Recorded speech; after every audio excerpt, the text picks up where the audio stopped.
Hello students, welcome to BIT YouTube channel. Last class हम लोगों ने इंपोर्ट एक्सपोर्ट डॉक्यूमेंटेशन पे एक्सपोर्ट पढ़ा था, है ना। एक्सपोर्ट के मीनिंग या एक्सपोर्ट मैनेजर के फंक्शंस वगैरह के बारे में हम लोगों ने स्टडी किया था। नेक्स्ट क्लास हम लोग आज पढ़ेंगे एक्सपोर्ट रजिस्ट्रेशन प्रोसेस। देखिए, एक्सपोर्ट इंपोर्ट करने के लिए आप लोगों को रजिस्ट्रेशन कराने की भी जरूरत है ना। तो देखिए जरा रजिस्ट्रेशन प्रोसेस में हमें कहाँ क्या क्या डॉक्यूमेंट्स रिक्वायरमेंट है, कहाँ किस तरह का रजिस्ट्रेशन कराना है फॉरेन एजेंसी में या इंडियन एजेंसी में, ये सब चीजें हम आज देखेंगे। ओके, चलिए export registration process. Export in itself is a very wide concept. Lot of preparation is required by an exporter during starting an export business. To start export business the following steps may be followed। ठीक है, क्या क्या steps हैं? First of all establish an organisation. Obvious है, आपको एक organisation, एक firm है ना, एक पार्टनरशिप फर्म या फिर आपको प्रोप्राइटरी कंसर्न या कंपनी ऑर्गेनाइज करने की, एस्टैब्लिश करने की, स्टार्ट करने की जरूरत है। ठीक है, एस्टैब्लिशिंग एन ऑर्गेनाइजेशन में यही है to start the export business. First a sole proprietor concern a partnership firm or company has to be set up as per procedure with an attractive name and logo। ठीक है, इसका नाम और लोगो भी आपका at the starting point fix होना चाहिए। ठीक है, the other one is opening a bank account. ठीक है, बैंक अकाउंट सबका होता है नॉर्मल। आप एक बिजनेस स्टार्ट कर रहे हैं तो आपको अपने बिजनेस के नाम पे एक करंट अकाउंट खोलना पड़ेगा। ठीक है, कहां पर? फॉरेन एक्सचेंज में। ठीक है, a current account with a bank authorised to deal in foreign exchange should be open. ठीक है, फॉरेन एक्सचेंज में आपको एक करंट अकाउंट अपने बिजनेस के नाम पर ओपन करना पड़ेगा। The third one is obtaining permanent account number. Permanent account number, what do mean by permanent account number? Pan number पता है सबको, पता होगा परमानेंट अकाउंट नंबर। ठीक है, डिफरेंट आइडेंटिटी होती है आपकी आईटीआर फिल करने के लिए। It is necessary for every exporter and importer to obtain a PAN from income tax department. ठीक है, ये बहुत ही आपको क्या है, नेसेसरी है अपना पैन नंबर बनवाना। ठीक है, पैन कार्ड बनवाना। नेक्स्ट है आपका number 4, obtaining importer exporter code number. ठीक है, जिस तरह से पैन नंबर होता है, ठीक है, आपका टिन नंबर होता है, डिन नंबर होता है इंडिया में बिजनेस करने के लिए, वैसे ही इंपोर्ट एक्सपोर्ट करने के लिए आपके पास आईईसी कोड होता है। क्या होता है? आईईसी नंबर होता है। ठीक है, IEC mean import export code. ठीक है, क्या होता है? Import export code. As per the foreign trade policy it is mandatory to obtain IEC import export code for export and import from India. Para 2.05 the FTP 2015 to 20 lays down the procedure to be followed for obtaining IEC which is PAN based। कहाँ पर सारा procedure कहाँ पर लिखा होता है आपका? ये पैरा 2.05 ऑफ FTP। ठीक है, 2015-20 में लिखा हुआ है। An application for IEC is filled online। कहाँ पढ़ा जाता है? dgfp.government.in। ठीक है, .in as per ANF 2A online payment of application fee 500 through net banking, credit card, debit card is made along with requisite documents as per mentioned in the application form। 500 लगेंगे आपके। ठीक है, IEC certificate बनाने के लिए आपको IEC code number लेने के लिए, ठीक, उसमें आप लोगों ने क्या करना है, जो भी फॉर्म में जो भी मांग रहे हैं आपसे पेपर वगैरह, वो बस पूरा कराना है। ठीक है, और 500 रुपये आपको ऑनलाइन पेमेंट भी करनी है, डेबिट कार्ड, क्रेडिट कार्ड या जिससे भी आप करना चाहते हैं। ठीक, और कैश पेमेंट नहीं है क्योंकि ऑनलाइन फॉर्म भर रहे हैं। Number 5, registration cum membership certificate. क्या? Registration cum membership certificate. एक सर्टिफिकेट और आरसीएमसी लगती है आपकी। ठीक है, तो लिखा है for availing authorisation to import. Authority लेने के लिए आप कौन सा सर्टिफिकेट लेते हैं? आरसीएमसी। ठीक है, कौन सी? आरसीएमसी लगती है। ठीक, for availing an authorisation to import, export और एनी अदर बेनिफिट और concession under FTP 2015-20 as also to avail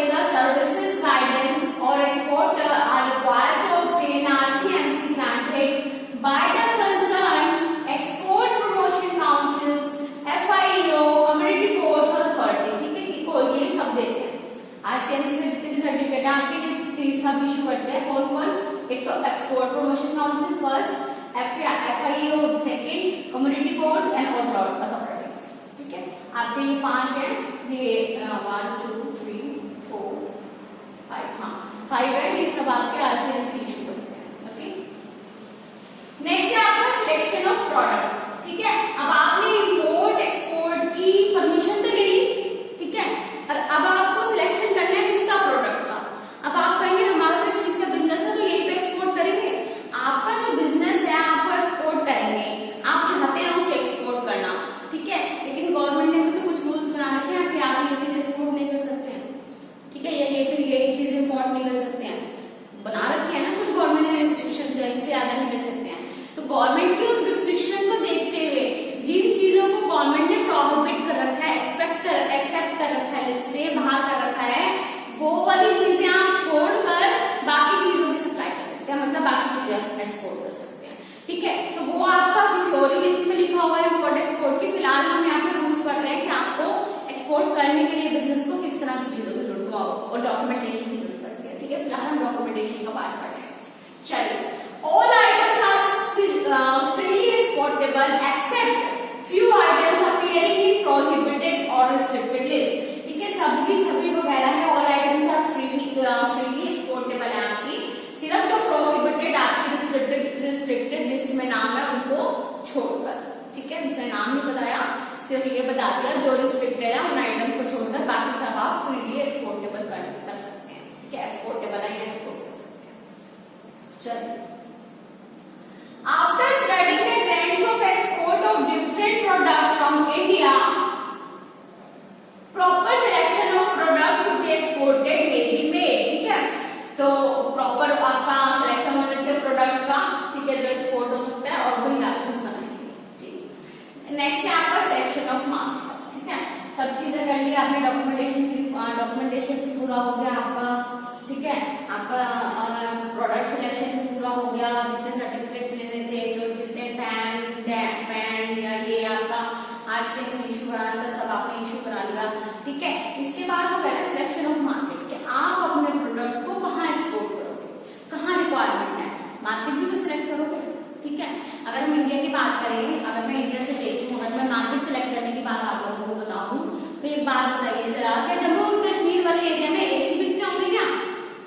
बताइए, नहीं बिकते होंगे ना, रिक्वायरमेंट ही नहीं है ना। आप कोई AC का शोरूम खोलना चाहे और जाकर जम्मू और कश्मीर में खोल सकता है क्या? नहीं खोल सकता, पहले भी नहीं खोल सकता था, क्योंकि पहले वहां रिस्ट्रिक्शन लगी हुई थी कि जम्मू कश्मीर का जो बंदा नहीं है, जो उत्तराखंड का नहीं है, वो आकर उत्तराखंड में अपना बिजनेस नहीं कर सकता या अपना घर नहीं बना सकता। अब ये सब रिस्ट्रिक्शन जो आपकी हट गई है, जब से कैट और ये सब NI से बिल आए हैं आपके, ठीक है, तो ये सब रिस्ट्रिक्शन तो हट गई है, लेकिन रिक्वायरमेंट भी तो वो आज आपका यहाँ AC का बिजनेस आप जम्मू कश्मीर में जा रहे हैं, वहां तो रिक्वायरमेंट नहीं है ना, गर्मियों में भी वहां ठंड होती है ना, मौसम ठंड नहीं होती होगी लेकिन मौसम तो ठीक होता होगा, तो बेटा वहां रिक्वायरमेंट ही नहीं है, तो आप कैसे वहां पे AC का बिजनेस कर सकते हैं? नहीं कर सकते ना। तमिल नीचे चले जाओ, केरला की तरफ आप इधर चेन्नई की तरफ चले जाओ, वहां क्या होगा? वहां भी तो वहां गर्मी इतनी है, पूरे को पूरे 12 महीने गर्मी रहती है, वहां ठंड नहीं आती। ठीक है, तो ये सब चीजें जो होती हैं, वहां बारिश होती है और गर्मी होती है, ठंड नहीं होती। ठीक है, तो जब भी हम किसी चीज की मार्केटिंग कर रहे होते हैं वो पॉइंट ध्यान में तो रखते हैं, अपने माइंड में तो रखते हैं। ठीक है, तो इस तरह अगर हम एक्सपोर्ट कर रहे हैं तब भी तो हमें मार्केट सेलेक्ट करनी पड़ेगी ना, कि हम अपने प्रोडक्ट कहाँ बेचे, कहाँ रिक्वायरमेंट है, कहाँ डिमांड है, कहाँ उसकी सप्लाई इजी है, कहाँ हमें कॉस्ट भी कम करनी पड़ेगी। ठीक है, चलिए पढ़िए। An overseas market should be selected after research covering market size, competition, quality requirement, payment terms, etc. Exporter can also evaluate the market based on the export benefits available for few countries under the FTA। ठीक है, export promotion agencies, Indian mission abroad, colleagues, friends and relatives might be helpful in gathering information gather करने के लिए हम लोग कहाँ से किसकी हेल्प ले सकते हैं? आपकी इंडियन मिशन अब्रॉड की ले सकते हैं, कॉलीग्स की ले सकते हैं, अपने फ्रेंड्स की ले सकते हैं, जो रिलेटिव्स हैं उनसे पूछ सकते हैं। ठीक है, हमें एक मार्केट की जो इन्फॉर्मेशन है वो गैदर ठीक है। चलिए नेक्स्ट है आपका फाइंडिंग बायर्स। अब बायर्स को भी तो फाइंड करना पड़ेगा, मार्केट से कलेक्ट कर लिया हमने। चलिए पार्टिसिपेशन इन ट्रेड फेयर्स, ठीक है। बायर कैसे बना सकते हैं, आप बायर कहां से ढूंढ सकते हैं, ट्रेड फेयर में पार्टिसिपेट करके, बायर सेलर मीटिंग्स करके, एग्जीबिशंस करके, बिजनेस टू बिजनेस जितने भी आपके पोर्टल्स होते हैं उन पर जाकर वेब ब्राउजिंग करके, ठीक है। और वेबसाइट पे आजकल इंटरनेट वैसे भी बहुत ही वास्ट कॉन्सेप्ट हो चुका है बिजनेस करने का, है ना। जब से कोरोना है तब से तो सब चीजें ऑनलाइन हो गई हैं, फोन पर हो गई हैं, है ना। चलिए web browsing are an effective tool to find buyers, EPCs, Indian mission abroad, overseas chambers of commerce can also be helpful, ठीक है।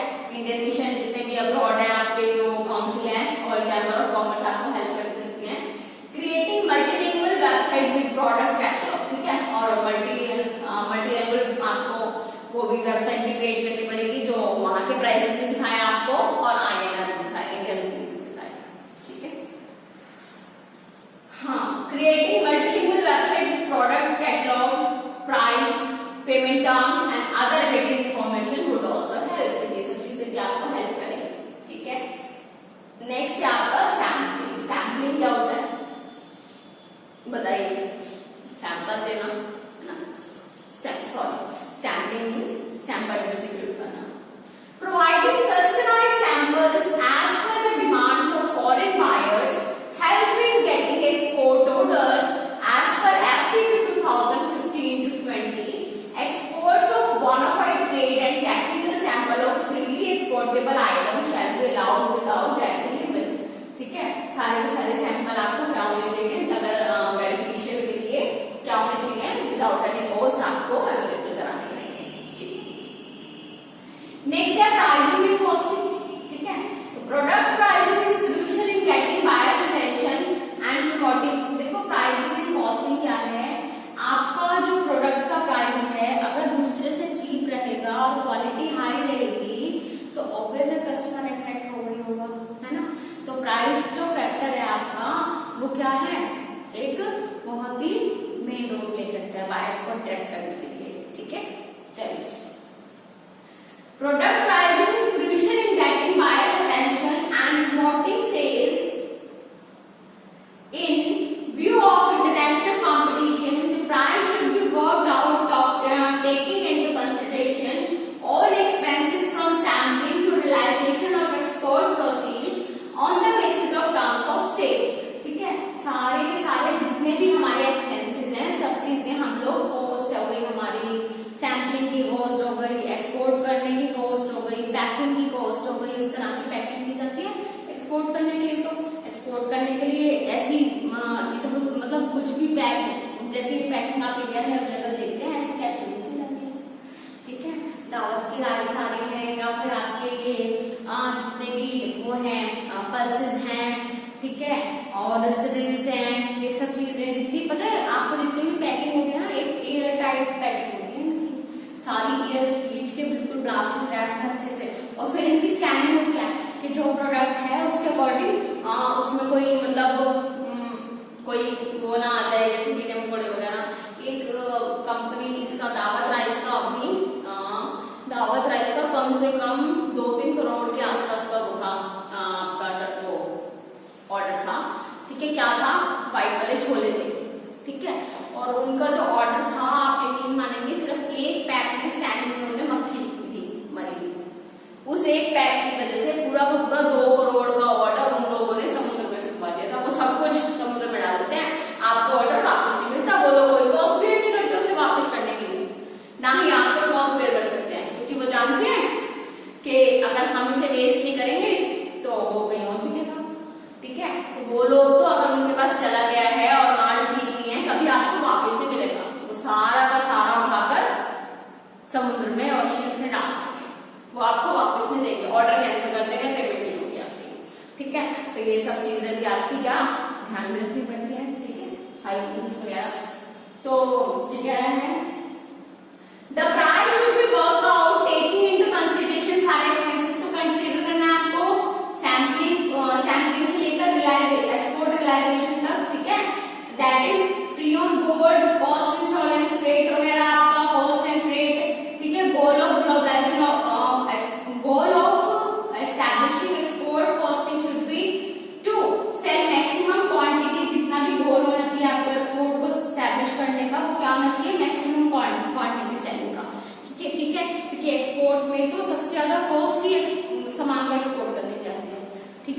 हम लोग ये कोशिश करेंगे कि जितनी ज्यादा से ज्यादा क्वांटिटी हो सकती है उतनी हम बेच सकें, ठीक है, उतनी एक्सपोर्ट कर सके और ज्यादा से ज्यादा कोई ऑर्डर मिल सके। ज्यादा से ज्यादा का ऑर्डर मिलेगा तो आपकी जो कॉस्ट होगी क्या हो जाएगी, कम हो जाएगी, है ना, और प्रॉफिट्स हाई आ जाएंगे। चलिए, goal of establishing export costing should be to sell maximum quantity at competitive price with maximum profit margin. Preparing an export costing sheet for every export product is advisable, ठीक है। एक export cost sheet आप जितनी बार ये export कर रहे हैं export cost sheet बना लीजिए। कॉस्ट शीट बनानी सीखी होगी कॉस्ट अकाउंटिंग में, ऐसे आप एक्सपोर्ट की भी बना लीजिए कि एक्सपोर्ट करने में आपको कितने कितने खर्चे आए हैं, ठीक है, और उसमें सब कुछ कॉस्ट शीट का, रॉ मटेरियल वगैरह सब कुछ किसका चलेगा, सिर्फ उसी वाले गुड्स का चलेगा आपका, जो चीजें आप एक्सपोर्ट कर रहे हैं, ठीक है। उससे आपको पता चल जाएगा कि आपका प्रॉफिट कितना आ रहा है, ठीक है।